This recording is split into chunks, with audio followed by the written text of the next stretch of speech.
जय सिया राम दोस्तों, क्या हाल है। अच्छा, श्री रामचंद्र जी ही परम ब्रह्म हैं, ये रामचरितमानस में बहुत जगह प्रमाण है। क्योंकि कुंभकर्ण को भी मालूम था कि श्री रामचंद्र जी ही परम ब्रह्म हैं। जब रावण ने कुंभकर्ण को जगाया तो रामचरितमानस में पृष्ठ संख्या 761 में है कि कुंभकर्ण जगा, उठ बैठा। वह कैसा दिखाई देता है, मानो स्वयं काल ही शरीर धारण करके बैठा हो। कुंभकर्ण ने पूछा, हे भाई, कहो तो तुम्हारे मुख सुख क्यों रहे हैं। उस अभिमानी रावण ने उससे जिस प्रकार से वह सीता जी को हर लाया था, तब से अब तक की सारी कथा कही। फिर कहा, हे तात, वानरों ने सब राक्षस मार डाले, बड़े बड़े योद्धाओं का भी संहार कर डाला।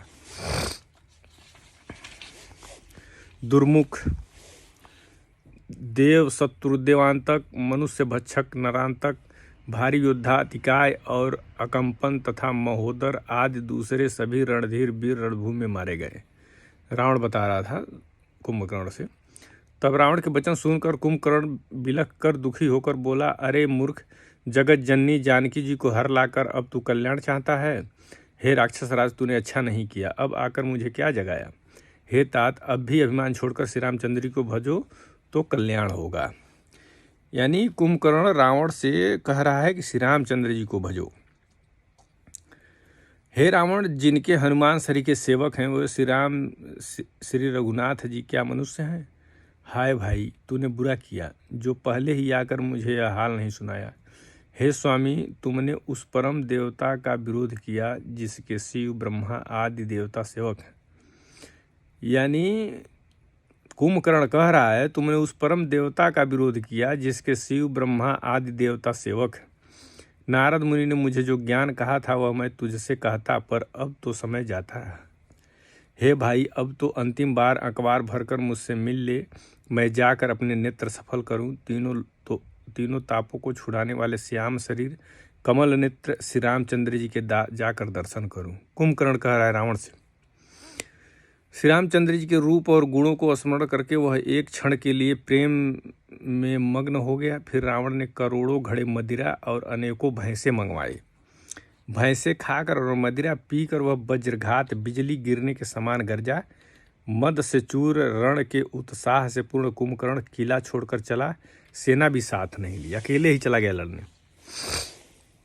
उसे देखकर विभीषण आ गया और उसके चरणों पर गिरकर अपना नाम सुनाया। छोटे भाई को उठाकर उसने हृदय से लगा लिया और श्री रघुनाथ जी का भक्त जानकर वे उसके मन को प्रिय लगे। विभीषण ने कहा, हे तात, परम हितकर सलाह एवं विचार कहने पर रावण ने मुझे लात मारी। उसी गलान के मारे मैं श्री रघुनाथ जी के पास चला आया। दीन देखकर प्रभु के मन को मैं बहुत प्रिय लगा। कुंभकर्ण ने कहा, हे पुत्र सुन, रावण तो काल के बस हो गया है, उसके सिर पर मृत्यु नाच रही है, वह क्या अब उत्तम शिक्षा मान सकता है। हे विभीषण, तू धन्य है, धन्य है, धन्य है। हे तात, तू राक्षस कुल का भूषण हो गया। हे भाई, तूने अपने कुल को दीप्यमान कर दिया। जो शोभा और सुख के समुद्र श्री रामचंद्र जी को भजा। मन वचन और कर्म से कपट छोड़कर रणधीर श्री राम जी का भजन करना। हे भाई, मैं काल मृत्यु के बस हो गया हूँ, मुझे अपना पराया नहीं सूझता, इसलिए अब तुम जाओ। यानी कुंभकर्ण को भी मालूम था कि श्री रामचंद्र जी ही परम ब्रह्म हैं। उसने रावण को भी समझाया और विभीषण को भी समझाया। अच्छा, एक बात सोचने योग्य है कि कुंभकर्ण भैंसा खा करके दारू पिया, इसमें लिखा हुआ है। यानी मांस मदिरा सेवन करने वाला भी भगवान को कह रहा है कि ये परम ब्रह्म है और सम्मान के साथ कह रहा है। विभीषण कह रहा है कि तुम अच्छे मन से श्री रामचंद्र जी को भजो, और रावण को भी समझाया कि तुम भी श्री रामचंद्र जी का भजन करो, वो परम ब्रह्म है। तो ऊंच नीच से कोई मतलब नहीं है भाई, कोई भी श्री रामचंद्र जी को भज सकता है। और कुंभकर्ण का उद्धार भी हुआ था, उसे मोक्ष प्राप्त हुआ था कुंभकर्ण को। ठीक है, वो हृदय से श्री रामचंद्र जी को भगवान मानता था। लेकिन आजकल श्री रामचंद्र जी को भगवान मानना क्या, मुंह से भी लोग इज्जत से सम्मान नहीं देते हैं भगवान श्री रामचंद्र जी को। बहुत से लोग ऐसे हैं जो मुख से भी श्री रामचंद्र जी का सम्मान नहीं करते हैं, हृदय से तो छोड़ दीजिए। और कुंभकर्ण भैंसा खाने वाला और दारू पीने वाला था, फिर भी श्री रामचंद्र जी का सम्मान कर रहा था दिल से। रावण जैसे प्रकांड विद्वान को समझा रहा था कि श्री रामचंद्र जी का भजन करो। विभीषण जैसे विद्वान को समझा रहा था कि श्री रामचंद्र जी का भजन करो। बताइए, लेकिन आज लोग मानने को तैयार नहीं है कि श्री रामचंद्र जी ही परम ब्रह्म है। तो भाइयों, और गांव के बहुत से लोग हैं जिनको तो पता नहीं है कि भगवान कौन है, उनकी तो बात तो छोड़ दीजिए, लेकिन जो जानकार हैं वो भी नहीं मानने को तैयार है। 99% लोगों को मालूम नहीं है कि परम ब्रह्म कौन है, असली भगवान कौन है, हमारे भगवान कौन है। सनातन धर्म क्यों इतना पीछे चला गया, किसी को मालूम नहीं है कि भगवान कौन है। तो इसलिए मैं कहना चाहूँगा रामचरितमानस के अनुसार कि श्री रामचंद्र जी ही परम ब्रह्म हैं और श्री रामचंद्र जी को भगवान मानना चाहिए, और आप लोग भी मानिए। क्योंकि कुंभकर्ण मांस मदिरा सेवन करने वाला भी हृदय से भगवान मानता था श्री रामचंद्र जी को, तो कोई भी मान सकता है। आजकल लोग कहते हैं जो मांस खाएगा वो भगवान का भक्त नहीं हो सकता। क्यों भाई, क्यों नहीं हो सकता? इसीलिए तो धर्म छोड़ छोड़ के लोग भाग रहे हैं। विभीषण, उसकी जात ही वही थी, मांस मदिरा खाने वाला।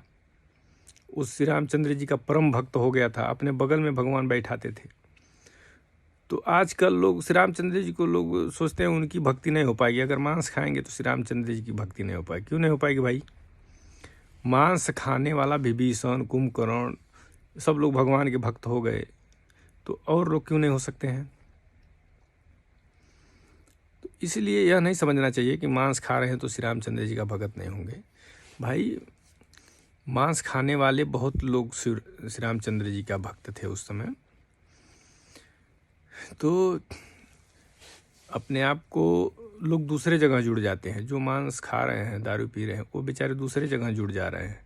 कई ठो संस्था बन गया भगवान बनाने का, वहाँ लोग जुड़ जाते हैं। जानकारी नहीं है। भाई, मांस मदिरा खाने वाला भी श्री रामचंद्र जी का भक्त हो सकता है, होता है, हुआ है। क्योंकि जब कुंभकर्ण करोड़ों घड़ा मदिरा पिया और बहुत से भैंसों को खा गया, वो श्री रामचंद्र जी को हृदय से मानता था। विभीषण भी मांसाहारी था, मदिरा पीता था, वो भगवान का परम भक्त हो गया। भगवान उसको बगल में बिठाते थे। तो आप लोगों को क्यों नहीं भगवान मिल जाएंगे? कुछ लोग डरते हैं कि मैं मांस मदिरा छोड़ना पड़ेगा, श्री रामचंद्र जी का भक्त हो जाऊंगा। तो ऐसा नहीं है यार, ऐसा कुछ भी नहीं है। क्योंकि रामचरितमानस में प्रमाण है कि जो मांस मदिरा कुछ भी खाओ यार, हृदय से भगवान को मानो। बस हृदय में श्री रामचंद्र जी का सम्मान होना चाहिए, वही परम ब्रह्म है। यह बात सबको जान लेना चाहिए। जय सिया राम।